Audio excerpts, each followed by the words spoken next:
بسم اللہ الرحمن الرحیم۔ شروع اللہ کے نام سے جو بڑا مہربان نہایت رحم کرنے والا ہے۔ محترم ناظرین و سامعین، السلام علیکم۔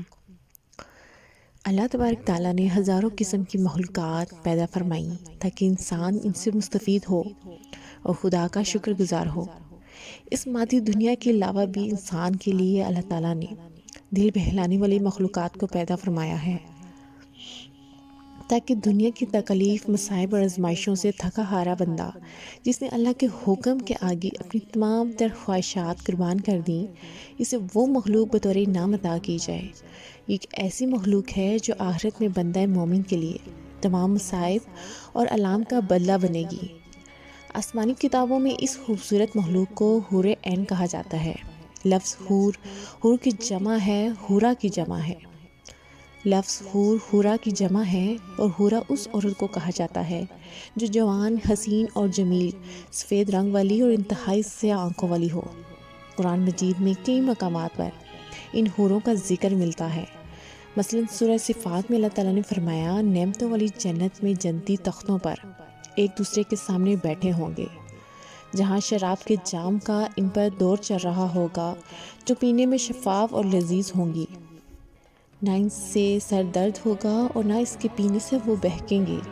ان کے پاس نیچی نظروں والی بڑی بڑی آنکھوں والی حوریں ہوں گی، ایسی نازک جیسے انڈے کے چھلکے کے نیچے چھپی ہوئی جھلی۔ اسی طرح سورہ رحمان میں ارشاد ہوا، وہاں یعنی جنت میں نیچی نگاہوں والی حوریں ہیں جن کو ان سے پہلے کسی جن و انس نے ہاتھ نہیں لگایا۔ وہ ایسے ہوں گی جیسے چمکتے ہوئے ہیرے اور موتی۔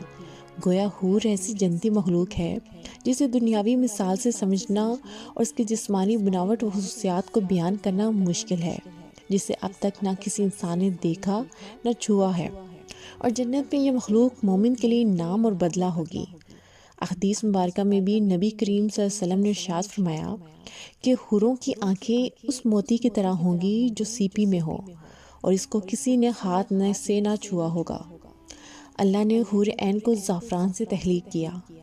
اللہ ان کے چہروں کو نور، ان کے جسموں کو ریشم کا لباس پہنائے گا اور ان کے جسم حیران کر دینے والے ہوں گے۔ اگر حوروں کی جسمانی بناوٹ کی بات کریں تو روایتوں سے پتہ چلتا ہے کہ حوروں کے پاؤں کی انگلیوں سے گھٹنوں تک زعفران سے بنایا گیا ہے، سینے سے گردن تک چمکدار عنبر سے بنایا گیا ہے، گردن سے سر تک کا حصہ سفید کافور سے تخلیق کیا گیا ہے۔ ان کے سروں میں خوشبودار کستوری کے بالیں ہیں۔ جب وہ سامنے آتی ہیں تو ان کا چہرہ زبردست نور سے چمک اٹھتا ہے، جیسے دنیا والوں کے لیے سورج چمکتا ہے۔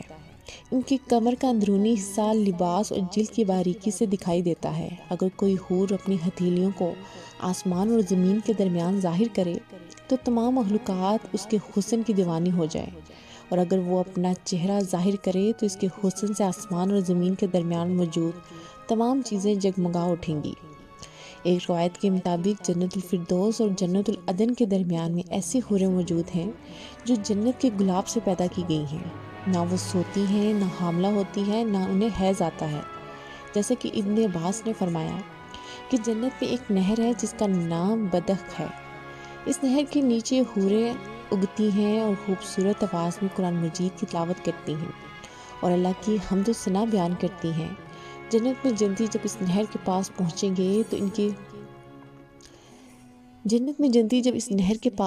گے تو ان کی حوروں سے ہاتھ ملائیں گے۔ جب مرد کسی حور کی کلائی کو چھوئے گا تو وہ حور اس کے پیچھے چل پڑے گی اور اس کی جگہ دوسری حور اگائے گی۔ اس طرح جنت میں موجود مختلف اقسام کی حوروں کا مختلف جنتی نام ہے۔ مثلاً حیرہ اور رینا نامی حور، جس کے متعلق روایتوں میں آتا ہے کہ ان کے ارد گرد 70,000 خدمتگار لڑکیاں چلتی ہیں اور جو پرہیزگار بندوں کو خوب جنت میں تلاش کرتی پھرتی ہیں۔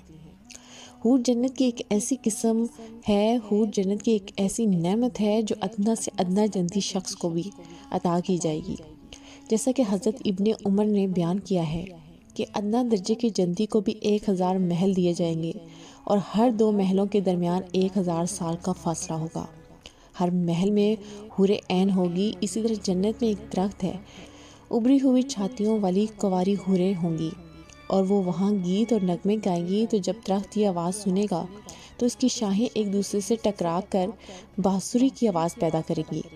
اسی طرح روایتوں کے مطابق جب کوئی جنتی شخص کسی حور سے ہم بستری کرے گا تو اس کی شہوت 70 سالوں تک اس کے جسم میں گردش کرتی رہے گی، جس سے وہ لذت پاتا رہے گا۔ جب وہ حور عین سے خوب صحبت کر لیں گے تو وہ دوبارہ پاک اور کنواری ہو جائیں گی۔ حوروں کا تصور اسلام میں کوئی نیا تصور نہیں ہے، بلکہ دنیا کے کئی مذاہب اور آسمانی کتابوں میں ان دوشیزہ عورتوں کا ذکر ملتا ہے جو موت کے بعد انسانوں کو ملیں گی۔ مذہب قدیم یونانی اساطیروں میں نیلس نامی ایک نوجوان اور خوبصورت مخلوق کا ذکر ملتا ہے۔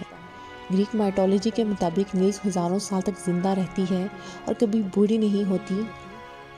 نیلس کو مقدس روح کہا جاتا ہے، جنہیں زیوس دیوتا کی بیٹیاں قرار دیا گیا ہے اور جو اول میں دیوتاؤں کی خدمت کرتی ہیں۔ اگر قدیم فارس کی بات کریں تو روسی مذہب اور ایرانی افسانوں میں بھی حوروں سے مثل ایک مخلوق کا ذکر آتا ہے۔ گہتاؤں کے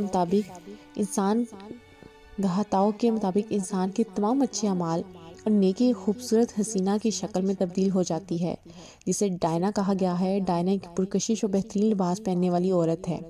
جب انسان کی موت ہوتی ہے تو اس کی موت کے چوتھی صبح کو وہ اسے بطور نام ملتی ہے، جو 15 سال کی خوبصورت لڑکی کی شکل میں ظاہر ہوتی ہے اور اسے اپنے ساتھ جنت میں لے جاتی ہے۔ اسی طرح ہندو دھرم کے مقدس کتاب وید، مہابھارت اور پرانوں میں ایسی عورتوں کا ذکر ملتا ہے جنہیں اپسرا کہا گیا ہے۔ یہ عورتیں اندر دیوتا کی سورگ یعنی جنت میں رہتی ہیں اور لوگوں کا دل بہلاتی ہیں۔ مہابھارت کے مطابق سورگ میں ایک خوبصورت جھیل ہے جہاں سنہری اور خوبصورت اپسرائیں رہتی ہیں، اور سورگ میں رہنے والی ہر انسان کو 1000 خوبصورت اپسرائیں ملیں گی۔ اگر کوئی انسان جنگ کرتے ہوئے مارا جائے تو سورگ کی کئی کنواری اپسراؤں کے ساتھ اسے صحبت کرنے کا موقع ملے گا۔ مانا جاتا ہے کہ اپسرائیں ہر زمانے میں اس زمین پر آتی رہی ہیں اور بڑے بڑے رشی و سادھکوں کی عبادت اور ریاضت کو برباد کرنے کی کوشش کرتی رہی ہیں۔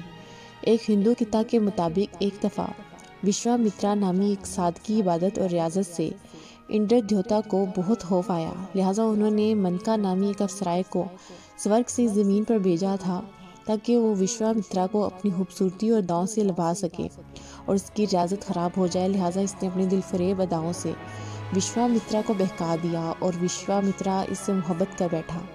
اس طرح ہندو شاستروں اور پرانوں میں کئی کہانیاں مشہور ہیں۔ ان تمام باتوں سے یہ صاف ہوتا ہے کہ اسلام کے علاوہ دنیا کے اور مذہب میں بھی حوروں کا تصور و تذکرہ موجود ہے، لیکن اسلام مخالف سوچ رکھنے والوں کو آج اسلام میں حوروں کے وجود سے پریشانی ہوتی ہے۔ کیا یہ دین حق کی مخالفت کا نتیجہ ہے یا ایک عالمی پروپیگنڈا؟ معزز ناظرین، اگر آپ کو ہماری ویڈیو پسند آئے تو اس ویڈیو کو لائک اور سبسکرائب ضرور کریے گا۔ اللہ تعالیٰ سے دعا ہے کہ ہمیں اپنی فرمانبرداری اور شکر گزاری کی زندگی گزارنے کی توفیق عطا فرمائے۔ آمین ثم آمین۔